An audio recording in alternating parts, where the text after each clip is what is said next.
Bonjour tout le monde, j'espère que vous allez bien. Vidéo sur la géographie.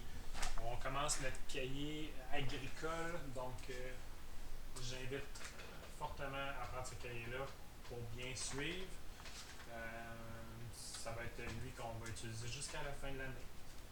Notre dernier cahier. Donc je m'en vais directement à la page 2. Heureusement, avec ce logiciel-là, ça me permet de surligner à l'avance. Donc je vous invite à surligner ce qui est déjà surligné sur la page. Puis à bien suivre mes instructions. On va commencer la lecture. On a plusieurs pages de lecture, un peu moins de pages d'exercice, donc la vidéo va peut-être être un peu plus longue. Ah, vous allez mieux m'entendre là, mais je suis certain que vous m'entendiez déjà un peu.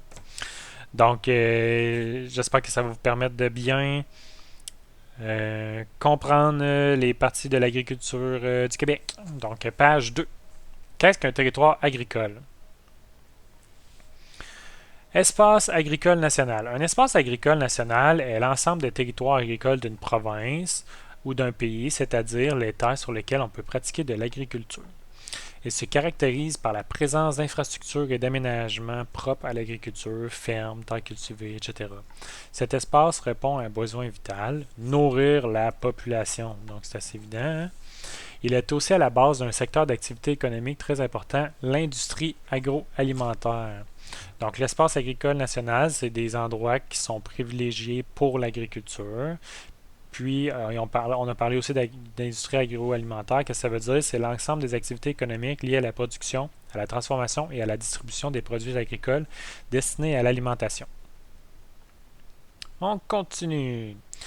Les aliments que l'on consomme proviennent de la culture des sols et de l'élevage d'animaux. Pour nourrir la population, la production agricole doit se rendre jusqu'au consommateur. Pour ce faire, il faut assurer la mise en marché des produits alimentaires, donc de la manière qu'on les vend, s'assurer que ça va attirer les gens qui vont vouloir l'acheter et que ça va être disponible. Par exemple, le blé cultivé est récolté puis transformé en produits alimentaires comme du pain, qui sont ensuite emballés. La distribution des produits est alors faite pour se rendre au consommateur en passant par l'épicerie, par exemple. Fait que nous, on achète à l'épicerie des produits qui ont été faits par nos différents acteurs de l'agriculture ou de l'agroalimentaire en général. Donc, la mise en marché, qu'est-ce qu'on voulait dire par ça? C'est la mise en marché désigne les opérations qui précèdent la vente des produits aux consommateurs pour s'assurer que ce soit bon pour la santé, que ce soit attrayant à l'œil, puis que ce soit bien transformé. Elle comprend entre autres la transformation d'une ressource, l'emballage et les activités liées à la vente. Donc, comment ça fonctionne l'industrie agroalimentaire? Premièrement, tu as la production, fait que ce soit la culture du blé, des céréales, légumes ou l'élevage des animaux, œufs, lait, viande. Ensuite, tu as la mise en marché. Donc, la transformation, c'est la production agricole peut être transformée ou emballée pour la consommation. Donc, si tu vas avoir ton petit casseau de lait. La distribution, finalement, les produits provenant de la production agricole sont acheminés aux consommateurs via les commerces, les restaurants. Puis c'est où tu t'en vas acheter tes choses. Plusieurs facteurs favorisent le développement de l'agriculture sur un territoire. Ces facteurs peuvent être naturels ou humains. Donc, qu'est-ce qui peut faire que l'agriculture se développe bien naturellement? Donc, des choses qui n'est pas influencées par l'humain. Premièrement, le climat, température chaude, beaucoup de pluie, précipitations abondantes, réserve d'eau. Fait que s'il y a beaucoup d'eau proche, un lac, un fleuve, des nappes phréatiques. Nappes phréatiques, ça c'est sous terre où il y a des réserves d'eau. Est-ce que le sol est fertile? Est-ce que le relief est plat? Est-ce qu'il y a beaucoup de montagnes? C'est ça. Quand il y a beaucoup de montagnes, c'est un peu plus compliqué. Et le facteur humain, qu'est-ce qui fait que l'humain peut encourager finalement à ce que l'agriculture fonctionne bien? C'est est-ce qu'il y a beaucoup de travailleurs? Est-ce qu'on a des bons outils pour la culture et le transport des produits? Est-ce qu'il y a des gens à proximité pour acheter le produit? Hein? Parce qu'on ne peut pas juste faire des produits et ne pas les vendre. C'est important d'avoir un cercle. Fait que proximité d'une ville ou d'une région avec une population nombreuse. Page 3.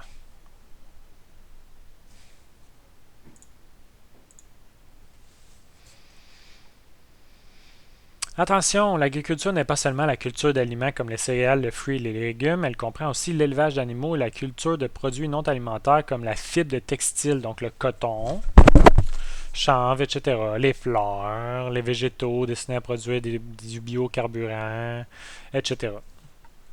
Un espace agricole, ce n'est pas un territoire urbain. Fait qu'un territoire urbain, c'est un endroit où il y a beaucoup de maisons, comme Montréal, ce serait, mettons, ce serait le meilleur exemple.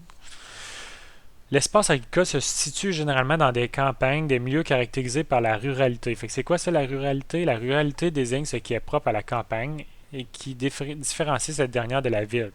Fait que souvent, dans un milieu rural, on va trouver une population moins nombreuse, une prédominance d'activités agricoles, puis une organisation en village. Fait que ça va être plus des villages. Donc, la ville de Québec est montrée pour un secteur urbain. Fait que les villes abritent une population plus nombreuse que les campagnes. L'agriculture n'y a pas une activité économique importante. Elle forme un milieu urbain. Et finalement, on utilise Charlevoix comme milieu rural. Dans les campagnes, la population est moins nombreuse que dans les villes et l'agriculture est une activité économique souvent dominante. Les campagnes forment un milieu rural. Donc, un espace agricole, ce n'est pas un territoire à l'état naturel. C'est nous qui l'avons modifié pour faire pousser des choses. Par exemple, ici, la vallée des Carpates, c'est naturel. Un territoire naturel n'est pas aménagé ou exploité par les humains. Par contre, certains territoires naturels peuvent servir de pâturage aux animaux d'élevage. Ça, c'est des endroits où ils peuvent se nourrir. Ils font alors partie du territoire agricole. Voici maintenant un endroit qui a été modifié par l'humain pour l'agriculture, un vignoble. Donc, un territoire agricole est habituellement aménagé par les humains pour la culture ou l'élevage. Par exemple, on doit d'abord défricher la terre, c'est-à-dire enlever les arbres et la végétation indésirable pour qu'elle soit cultivable. Puis ici, on fait du vin sur cette image-là. Donc, on continue à la page 4. Page 4, ça va être des questions. Donc, je la laisse apparaître, mais moi, je n'aurai pas besoin de vous l'expliquer. Donc, puisque j'ai pas besoin d'expliquer la page 4, je saute tout de suite à la page 10.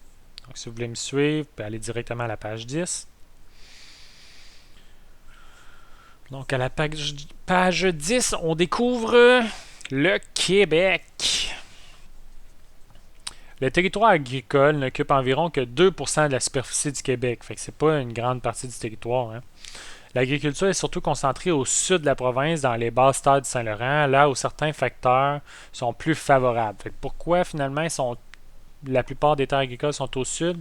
C'est parce que le climat tempéré avec des précipitations abondantes encourage l'agriculture. Il y a la présence de nombreux cours d'eau. Le relief est généralement plat, fait qu'il n'y a pas beaucoup de montagnes. Le sol est fertile, c'est facile de faire pousser des choses. La proximité des consommateurs, il y a beaucoup de gens qui habitent dans ce coin-là. Et finalement, il y a accès à un réseau de distribution, fait que c'est facile d'aller transporter les choses. Jusqu'aux épiceries, par exemple. Les basses terres du Saint-Laurent. Les basses terres du Saint-Laurent sont situées au sud du Québec, de part et d'autre du fleuve Saint-Laurent.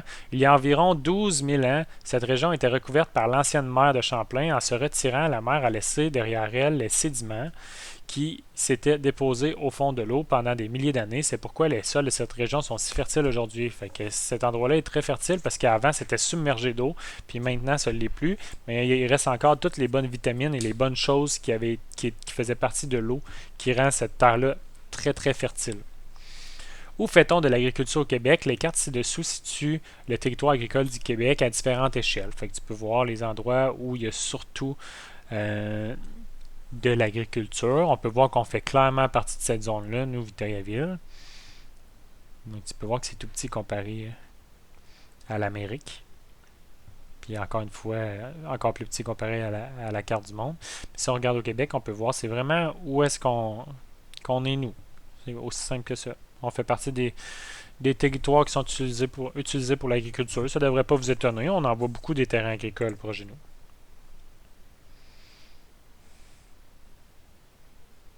Page 11.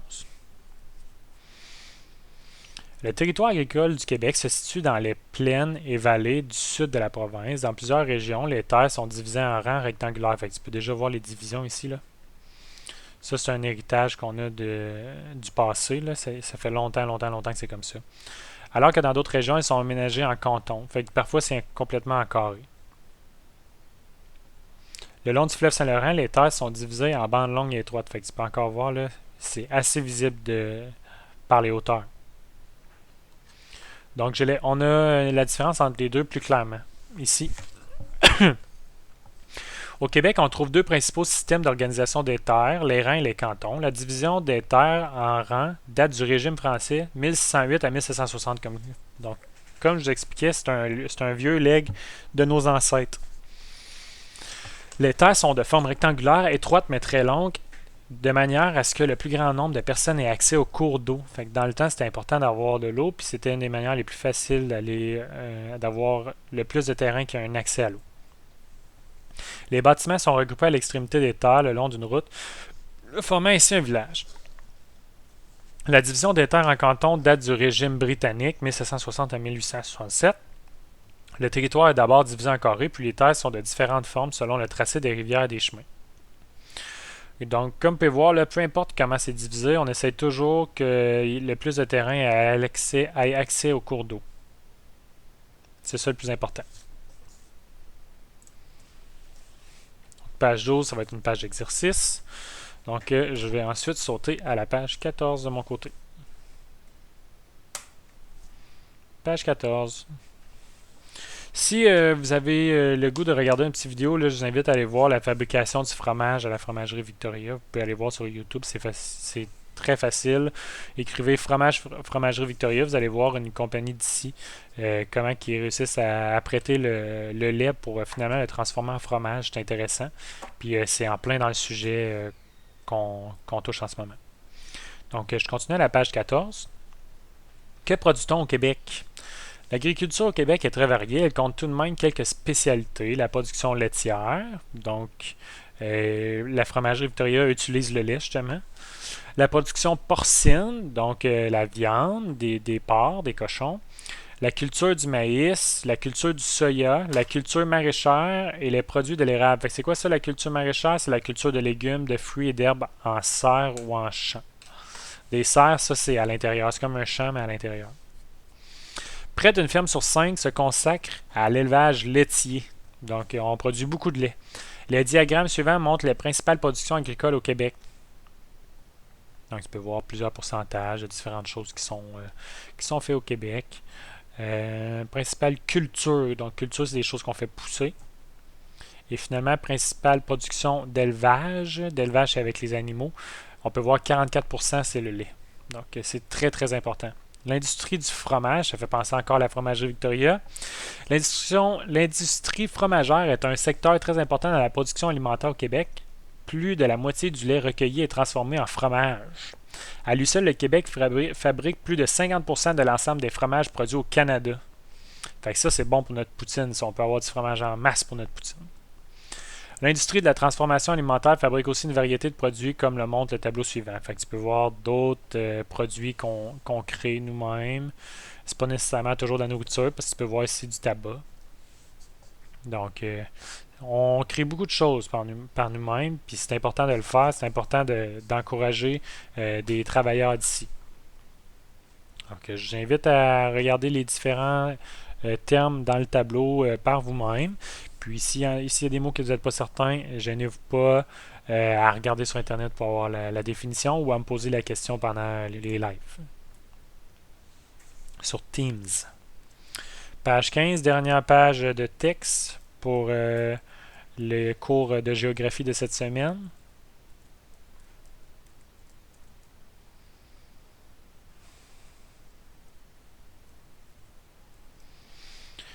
Les produits agricoles ne sont pas consommés entièrement au Québec. Une partie de la production est exportée à l'étranger, fait qu'on envoie ça ailleurs, aux États-Unis par exemple. Le Québec exporte beaucoup de viande, en particulier du porc, vers le Japon, la Russie et les États-Unis. Les produits de l'érable constituent aussi une part importante des exportations québécoises d'aliments. Fait qu'on a du sirop d'érable ou d'autres produits qui sont dérivés du sirop d'érable, on en fait beaucoup. Fait que ça se trouve être nos surplus agricoles. Fait que qu'est-ce qu'on fait en surplus que le Québec ne mange pas par eux-mêmes? Bien, on décide de l'envoyer ailleurs pour faire de l'argent avec ça. Certains aliments comme les bananes, les oranges, le café et le cacao ne peuvent pas être produits au Québec à cause du climat trop froid. Fait que c'est impossible pour nous de le faire. Ils doivent être importés. Donc là, ça tombe le contraire. Les endroits qui font des bananes, par exemple, ben nous, on va leur donner de l'argent pour acheter des bananes pour en avoir au Québec. D'autres aliments comme les fraises, les abricots et les cerises ne peuvent être produits que pendant la saison chaude. Ces produits doivent donc être importés le reste de l'année. Fait que quand il fait plus froid, ben là, on va importer les fraises. Ça ne sera plus fait au Québec. Donc, si on a une belle explication, exporter, c'est vendre des produits vers un autre pays. Fait que le Québec a un surplus de nourriture, on le vend aux États-Unis. Et importer, ben là, tu achètes ces produits-là des États-Unis parce que si on ne les achète pas, ben on n'en aura pas pendant l'hiver ou on n'en aura pas du tout. Fait qu'ils ont donné l'exemple des bananes. Les bananes, on n'aurait jamais si on n'achèterait pas. Donc, les principales importations, exportations d'aliments au Québec, là, on a des. Il y en a beaucoup, beaucoup, là. Mais admettons que j'en prends un, là, on peut voir que l'Asie nous envoie du cacao, du chocolat, du sucre, puis nous, on leur envoie beaucoup de viande ou du soya, canola, etc. Il y en a beaucoup, beaucoup, mais tu peux voir qu'il y a un échange entre tous les différents pays pour finalement permettre à tout le monde d'avoir accès à tous les aliments qu'on pourrait cultiver au travers de la terre. Par ailleurs, en Californie, fait que ça c'est aux États-Unis, en Californie, État situé dans le sud-ouest des États-Unis, le climat est beaucoup plus chaud qu'au Québec puisqu'il n'y a pas d'hiver froid. On peut y faire de l'agriculture toute l'année. Le Québec importe de la Californie plusieurs aliments comme des fraises, des raisins, divers légumes, du vin, etc. Ces aliments parcourent ainsi plus de 4500 km pour parvenir au Québec. Fait que c'est assez impressionnant hein, qu'est-ce qu'on réussit à faire pour la nourriture. Puis c'est des besoins essentiels. On n'a pas le choix de s'entraider entre pays pour survivre. Donc ensuite, il y a la page 16 qui se trouve à être des questions. J'espère que ça vous a intéressé l'agriculture au niveau du Québec, puis un peu le fonctionnement au niveau au travers de la planète. Euh, Ça va être ça pour aujourd'hui. Si vous avez des questions, je n'hésitez pas à vous connecter à mon live sur Teams. Ça va me faire plaisir, que ce soit pour anglais, géo ou histoire. Gardez le courage. Il reste plus beaucoup de semaines avant la fin de l'année. C'est important qu'est-ce qu'on apprend pour l'année prochaine. Donc, on reste positif, on travaille fort, c'est ça qui est important. Bonne journée à vous et bonne semaine.